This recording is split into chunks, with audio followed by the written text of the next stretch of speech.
இது இதுக்கு முன்னாடி போன 2 இமேஜை பார்த்துருப்பீங்க.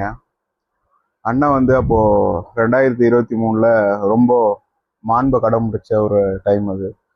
ஒன்றும் இல்லை, கர்நாடகாவில் வந்து ஸ்டாலினோட உருவ பொம்மையும் ஸ்டாலினோட ஃபோட்டோ வச்சும் சவ ஊர்வலம் மாதிரி ஒன்று நடத்தியிருந்தாங்க. அப்போ வந்து நம்ம மாண்பு உள்ள சீமான் வந்து என்ன பண்ணியிருந்தாரு, அப்போ எதிர்ப்பு தெரிவித்தார். கருத்து வேறுபாடுகள் நிறைய இருக்கலாம், ஆனால் வந்து என்னைக்கா இருந்தாலும் எப்போவா இருந்தாலும் அவர் தான் எங்களோட முதலமைச்சர், ஸோ இதை நான் வன்மையாக கண்டிக்கிறேன் அப்படின்னு கண்டன அறிவிப்புலாம் அறிவித்தார்.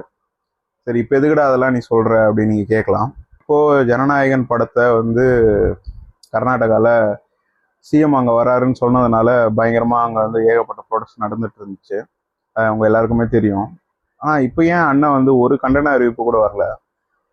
இப்போ விஜய் அவரோட முதலமைச்சர் தானே, தமிழ்நாட்டோட முதலமைச்சரை தொட்டா அண்ணனுக்கு மாண்பு பொத்துட்டு வந்துருமே. இப்போ ஒரு அறிவிப்பு கூட ஏன் வரலையே? புரிஞ்சிருக்கும்னு நினைக்கிறேன். நாம் தமிழர் தம்பிங்களா, தயவு செஞ்சு இதுக்கு மேலேயும் நம்பி ஏமாறாதீங்க, அவ்வளோதான் என்னால் சொல்ல முடியும்.